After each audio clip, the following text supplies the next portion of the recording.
कमलपुर नाम के एक शहर के पास एक समुंदर था। उस शहर में कुछ मछुआरे रहा करते थे जो मछली पकड़कर उन्हें बेचकर अपना घर चलाया करते थे। उसमें एक शातिर मछुआरा था, ओमकार नाम का। वो इतना चालाक था, सस्ती मछली भी वो महंगे दामों में बेचा करता था। उसी का एक दोस्त था, प्रदीप, जो बहुत ही भोला और शांत स्वभाव का था। लोग उसके भोलेपन का फायदा उठाने लगे।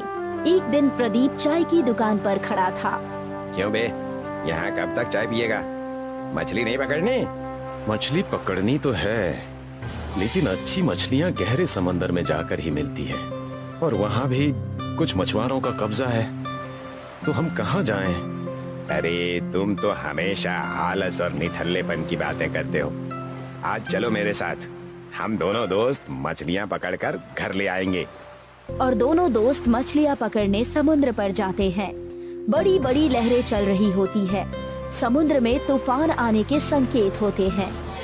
जैसे ही ओमकार और प्रदीप समुद्र के अंदर पहुंचते हैं, वहां उन्हें दो खूंखार मछुआरे मिल जाते हैं।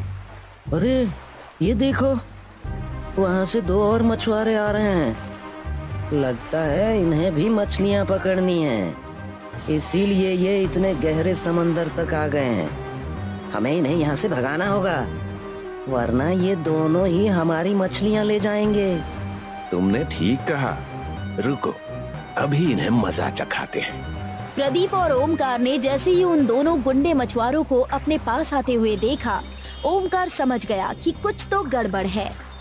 क्यों, तुम दोनों अगर यहाँ मछली पकड़ने आए हो तो क्या हम समंदर में घास छीलेंगे? नहीं नहीं भाई, घास क्यों छीलोगे? इतना बड़ा समंदर है, मछलियाँ ही पकड़ लेना। बहुत जबान चल रही है तुम्हारी। जानते नहीं हो कौन है हम? ये पूरा समंदर हमारा इलाका है। ओमकार ने यहाँ चतुराई के साथ जवाब दिया और कहा, अरे आप दोनों तो गुस्सा हो रहे हैं, ये तो कुछ भी बोलते रहता है।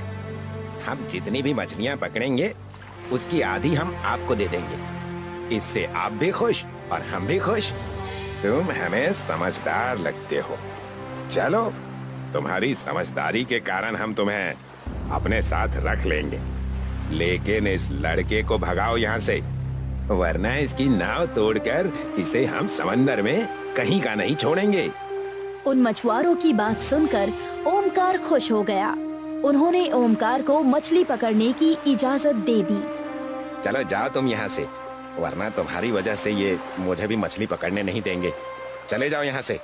अगर मैं यहाँ से चला जाऊंगा तो मछली कहाँ पकड़ूंगा? मेरा परिवार भूखा रह जाएगा। जाओ किनारे की तरफ जाकर पकड़ो और वहीं रहना। प्रदीप वहाँ से मायूस होकर चला जाता है। वहाँ जाकर उसे कड़ी मेहनत करने के बाद भी 4 मछलियाँ ही मिलती हैं। उन चारों मछलियों को लेकर वो बाजार में बेचने चला जाता है। वहीं बाजार में वो ओमकार को देखकर दंग रह जाता है। वो देखता है कि ओमकार के पास बहुत सारी मछलियाँ हैं। तुमने इतनी सारी मछलियाँ पकड़ ली? मुझे तो बस 4 ही मिली। आज इसी से गुजारा करना होगा। खैर, मेरी तो बात ही कुछ और है। मैं तुम्हारी तरफ बेवकूफ थोड़ी हूँ। उस दिन उन चारों मछलियों को बेचकर प्रदीप घर जाकर सो जाता है। अगले दिन फिर प्रदीप अपना जाल लेकर नाव से मछली पकड़ने गहरे पानी में चला जाता है। उस दिन समुद्र में तूफान आया और जोर से बारिश हो रही थी। ज्यादा तूफान और जोखिम की वजह से समुद्र खाली था, लेकिन अपने परिवार को पालने के लिए प्रदीप जोखिम उठा लेता है। अगर मैंने आज भी मछली नहीं पकड़ी तो गड़बड़ हो जाएगी। कैसे भी करके आज मछलियाँ पकड़नी है मुझे। गहरे समुद्र में जाने पर बहुत जोर से तूफान उसकी तरफ आने लगा और देखते ही देखते तूफान ने प्रदीप के नाव को अपनी चपेट में ले लिया। लगता है मेरी नाव पलट जाएगी। हे भगवान, हे भगवान! आ, आ, आ, आ, आ, आ, आ।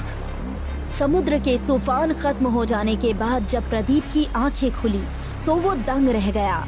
उसने देखा कि वो किसी अलग ही दुनिया में है। पूरा समुद्र उसे शहद का दिखाई दे रहा है। मोटी मोटी मछलियाँ समुद्र में तैर रही है। ये मेरे साथ क्या हो गया? कहीं मैं कोई सपना तो नहीं देख रहा हूँ? मेरी नाव कहाँ है? प्रदीप अपनी नाव के पास जाता है और समुद्र से खूब सारी मोटी और तंदुरुस्त मछलियाँ पकड़ लेता है। यहाँ तो खूब सारी मछलियाँ हैं और सभी मछलियाँ बड़ी बड़ी और एकदम तंदुरुस्त। भगवान तेरा लाख लाख शुक्र है। प्रदीप सारी मछलियाँ लेकर बाजार में बेचने जाता है। वहीं उसे ओमकार नजर आता है, जिसकी टोकरी में सिर्फ 4 ही मछलियाँ होती है और प्रदीप की टोकरी पूरी मछलियों से भरी हुई रहती है। ताजा ताजा मछलियाँ, सस्ते में मछलियाँ। हाँ, और ये वाली कितने की थी? और ये कितने की है? अच्छा, कुछ ही मिनट में प्रदीप अपनी सारी मछली बेच देता है। ओमकार को ये बात हजम नहीं होती, लेकिन कुछ दिन ऐसे ही चलता रहता है। प्रदीप हमेशा मीठे समुद्र में जाता है और मछलियाँ पकड़कर बेचता है। देखते ही देखते कुछ दिन बीत गए। ओमकार ने एक दिन जलन के मारे प्रदीप का समुद्र में पीछा किया। प्रदीप रोज की तरह मीठे समुद्र में जा ही रहा होता है कि तूफान आ गया और ओमकार की आंखें ये देखते ही दंग रह गई। प्रदीप को तूफान में जाता देख ओमकार भी उसी तूफान में चला गया। कुछ ही देर में दोनों मीठे समुद्र में पहुंच गए। अच्छा, तो ये है तुम्हारे ज्यादा मछली पकड़ने का राज। यहाँ से तुम अमीर हो रहे हो और लोगों को बेवकूफ बना रहे हो। तुम यहाँ कैसे? चले जाओ यहाँ से। इस समंदर को मैंने ढूंढा है। चले जाओ और एक भी मछली छूना मत। अरे बेवकूफ, तुम मछलियों के पीछे पड़े हो। यहाँ देखो, इतने सारे शहद और मीठे शक्कर के पत्थर पड़े हैं। अगर मैं इन्हें बाजार में बेचूंगा तो माला माल हो जाऊंगा। क्या मतलब? जरा ध्यान से देखो। इस जगह तुम्हें जो भी चीज नजर आ रही है, ये सब मछली से ज्यादा महंगे और खूब सारे हैं। अगर मैं इन्हें एक बार में ले जाकर बाजार में बेच दूं, सारी उम्र मुझे कुछ नहीं करना पड़ेगा। लेकिन तुम लालच कर रहे हो। मछलियों से हमारा व्यापार अच्छा चल जाता है। खामखा हम इतनी लालच क्यों करें? तुम चुप रहो और अपना काम करो। प्रदीप की एक ना सुनकर ओमकार शहद और सारी चीजें लूटने लगता है कि उतने में ही वहाँ बहुत सारी मधुमक्खियाँ आ जाती है और उसे शहद और मीठे समुद्र को लूटता देख उसे काटने लगती हैं। अरे बचाओ, अरे बचाओ, हे भगवान, बचाओ, बचाओ। प्रदीप उसी समय अपने आप को छुपा लेता है और ओमकार को देखकर हंसने लगता है। लो, ये लो लालच का नतीजा।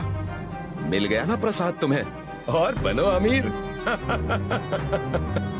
इसी के साथ मीठे समुद्र की मदद से प्रदीप मछलियाँ बेचकर अमीर हो जाता है।